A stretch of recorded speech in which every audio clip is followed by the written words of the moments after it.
morning, student. Yesterday I was explained the limitation of joint stock company. Okay, students, just now I was one mistake for the second point of legal restriction था, मैंने by mistake legal registration बोल दिया है, तो मैंने उसी point में मैंने करेक्शन भी कर दिया था. मैंने बोला था कि लीगल रिस्ट्रिक्शन है, तो just now I will another time I will explain you कि वहाँ पे सेकंड पॉइंट में लीगल रिस्ट्रिक्शन है, तो बाय मिस्टेक्स मेरे से भूल गया है, तो ज़रा देख लेना. Just now I will explain the types of company. Okay, तो यहाँ पे आप देख रहे हो, सी दिस चार्ट. तो यहाँ पे जो चार्ट दिया गया है ना, तो यहाँ पे चार्ट में टाइप्स ऑफ कंपनी दी गई है. तो यहाँ पे ABCD 4 टाइप्स ऑफ कंपनी है. यहाँ पे बताए a statutory company forms, b में है forms the view point of number of member, c में है form the view point of control, and वापस सी में है फॉर्म डी है, बाय मिस्टेक यहाँ पे सी वापस लिखा गया है, form the view point of place of registration. Okay, तो यहाँ पे सबके अंदर अलग अलग डिफरेंस पॉइंट्स के अंदर भी पॉइंट्स है, पर खाली फर्स्ट ऑफ ऑल फर्स्ट में स्टैट्यूटरी कंपनी में ही अंदर पॉइंट्स नहीं दिए गए हैं. तो first of all I will explain the A statutory company. Okay, statutory company में क्या होता है, उसके अंदर क्या होता है. स्टैट्यूटरी कंपनी में ध्यान से हम समझना, तो ये कंपनी है कहलाती है कि जो कंपनी स्पेशल लॉ और पार्लियामेंट के जो कानून से लगी हुई तैयार होती है. जो कंपनी पूरी कंट्री में एक ही बार मतलब एक ही होती है, दूसरी कंपनी ऐसी तैयार हो नहीं पाती है, उसको बोलते हैं स्टैट्यूटरी कंपनी बोलते हैं. वन कंपनी मतलब वो एक सिंगल कंपनी कही जाती है, जिसको मतलब यहाँ पे बताया गया है कि देखो, it comes into existence by special law of parliament और legislation assembly. For example Reserve Bank of India and Life Insurance Corporation of India. तो रिजर्व बैंक ऑफ इंडिया पूरे इंडिया में एक ही है, आपको पता होगा, है ना.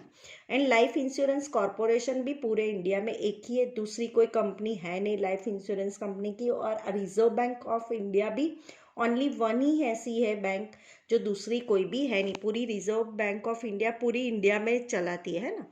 उसी मतलब उसके स्पेशल कानून से लॉ होते, रेगुलेशन होते, मतलब रूल्स होते हैं, उसके तैयार किया जाता है. LIC का भी मैंने बताया just now I will explain the LIC एक पूरी कंट्री में एक ही है, तो वो स्पेशल कानून से लॉ से ही बनाई गई है. तो गवर्नमेंट में या पार्लियामेंट रजिस्ट्रेशन वो लॉ से कंपनी तैयार होती है, उसको बोलते हैं स्पेशल वर्क के लिए पूरी कंट्री में एक ही जगह पे तैयार किया जाता है, उसको बोलते हैं स्टैट्यूटरी कंपनी कहते हैं. ओके, फिर उसके बाद उसके कंपनी के बाद सेकंड टाइप से form the view point of numbers of members. Okay, तो यहाँ पे from the view points of number of the members है, तो उसमें अलग अलग मेंबर्स के हिसाब से कितने टाइप्स ऑफ कंपनी आती है ना.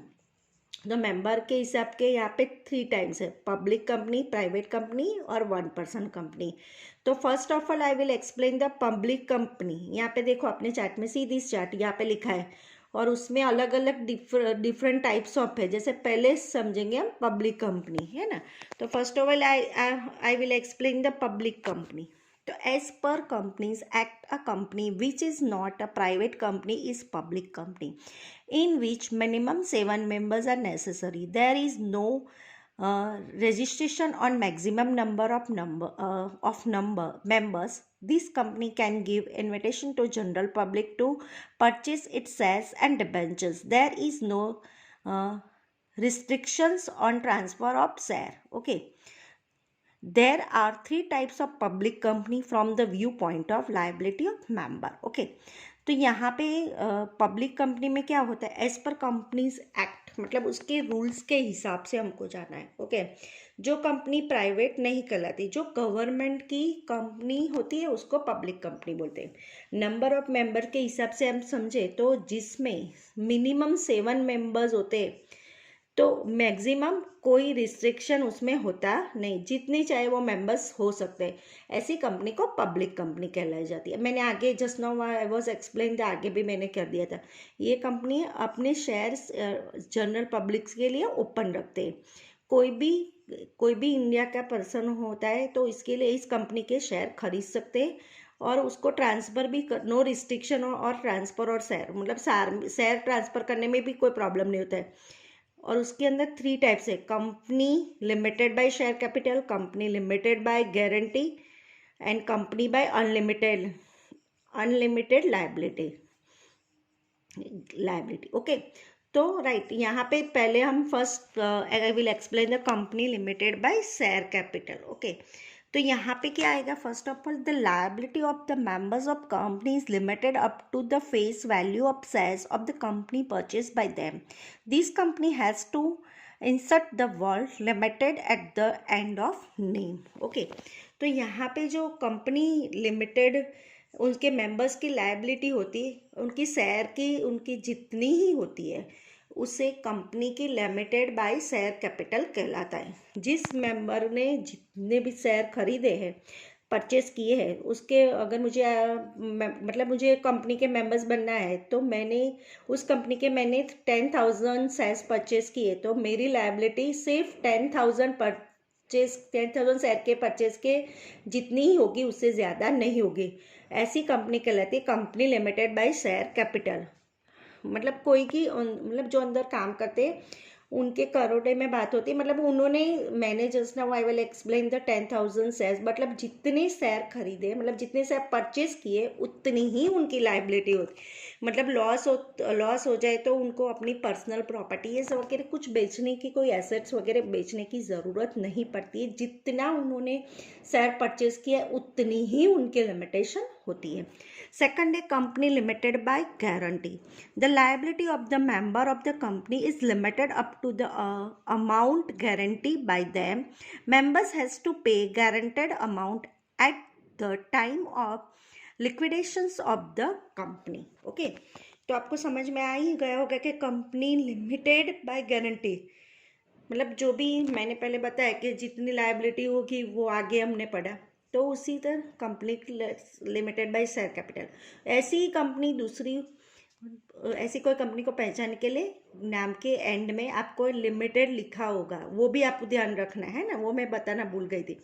मतलब कोई भी कंपनी होती है, उसके कंपनी के आगे लिमिटेड लिया होगा तो वो एंड में लिखा होगा, तो वो कंपनी लिमिटेड की ले जाए, मतलब वो पब्लिक कंपनी है और उसका कंपनी लिमिटेड बाय शेयर के नाम जानी जाती है। ओके, हाँ, ओके, फिर बाद में मैंने कंपनी लिमिटेड बाय गारंटी, जो मैंने just now I was explain, जिनमें जिस पब्लिक कंपनी के अंदर उनके जो मेंबर्स होते हैं ना, वो मेंबर कुछ अमाउंट की गारंटी देते हैं। अगर फ्यूचर में कोई लॉस हो गया तो गारंटी से हम इतने रुपए, मतलब हम पे करेंगे इतने रुपए, उससे ज़्यादा हम पे नहीं करेंगे। मतलब कभी कंपनी लॉस हो गया, कंपनी क्लोज हो गई, तो ये मेंबर की गारंटी होती है कि इतने रुपए देंगे, उससे ज़्यादा नहीं, मतलब company limited by guarantee. Okay, दूसरा आता है third, company by unlimited liability. Company by unlimited में क्या होता है, the liability of members is unlimited in this type of company if the debts of company exceed its assets, the members become liable personally. In case of liquidation of the company, members will have to pay contribution from their personal assets. जो यहाँ पे personal assets की बात आ गई, क्योंकि ये unlimited से ही पता चल गया आपको। मतलब कंपनी के अंदर जो भी पब्लिक उनके जो मेंबर्स लायबिलिटी अनलिमिटेड होती है, मतलब फ्यूचर में कोई भी मतलब लॉसेस में गई या फिर कुछ नुकसान हुआ, तो पर्सन जो होता है उनको मेंबर्स को अपनी पर्सनल प्रॉपर्टी, पर्सनल एसेट्स को बेच के, मतलब सेल करके भी वो लॉसेस उनको चुकाना पड़ता है, इसीलिए उसको बोलते हैं अनलिमिटेड लायबिलिटी। उसके बाद आता है प्राइवेट कंपनी। ओके, तो प्राइवेट कंपनी के बारे में just now I explain the next video for the private company. Okay students, thank you.